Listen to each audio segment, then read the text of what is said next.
Hi everyone, I'm Kareen and today we are going to ask 6 individuals about their opinions towards the SG Secure movement.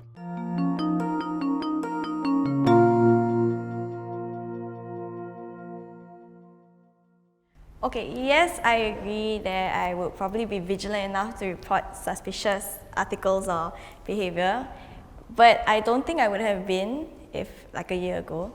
So I actually was part of an incident where I confronted a man on public transport who was taking very inappropriate photos of women who happened to be standing in front of me. I think initially my first thought was that I don't want to be so kaypoh lah, you know. No one else around me kind of noticed what was happening. I stood up and I was like, what are you doing? Can you delete that photo?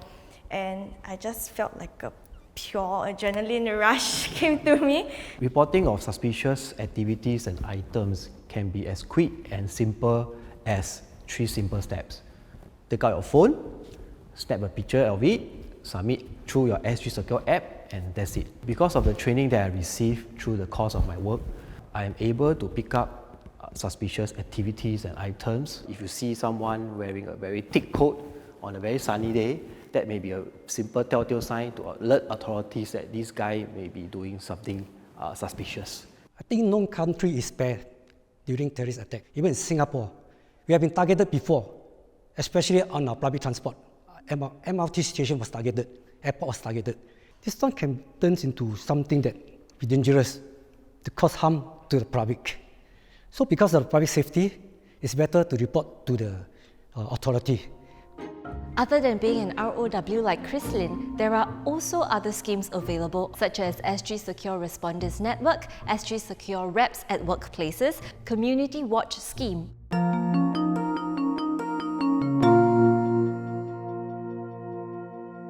I actually lost a friend because I actually reported to the authorities on him of organizing something that will create a potential disunity within our Singaporeans.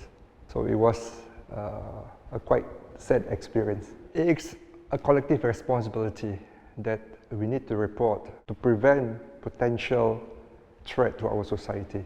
I felt that it is important to make critical decisions by reporting him or her to the authority.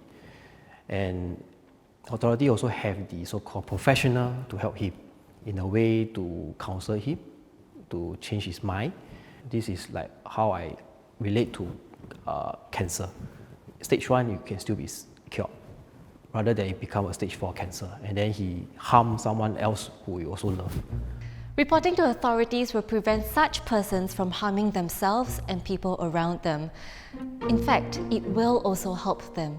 Where there is basis to suspect that a person is radicalized, he or she may be sent for counseling or other mitigating measures. But once they commit an act of violence, then they will face much more severe penalties. When a report is made, the identity of the informer will be protected. Authorities will also carry out checks to ascertain veracity of the report. In situations where there is no indications of any radicalization, no further action will be taken against the individual.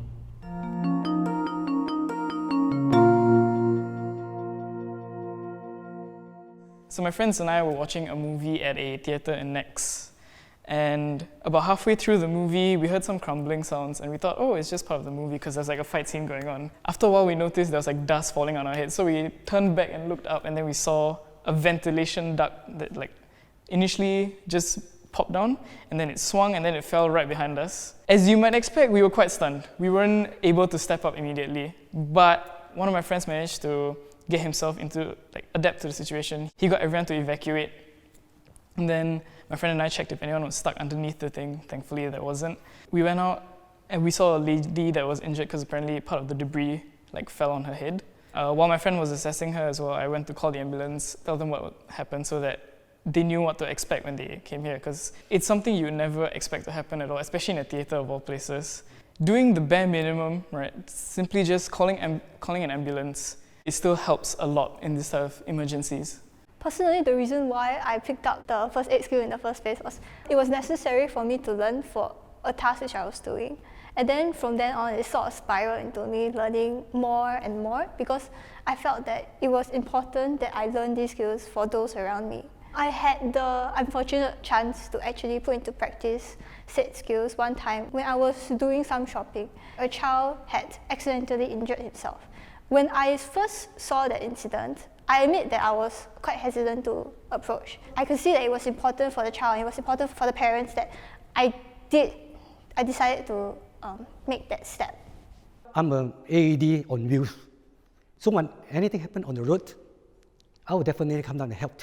I will put whatever I learned to make it in use on accepting happen. The threat of terrorism remains high. As a community, we can all play a part to prevent and deal with this threat. Anyone can be an SG Secure responder as long as you are willing to stay alert, stay united, stay strong. For more information, visit www.sgsecure.gov.sg.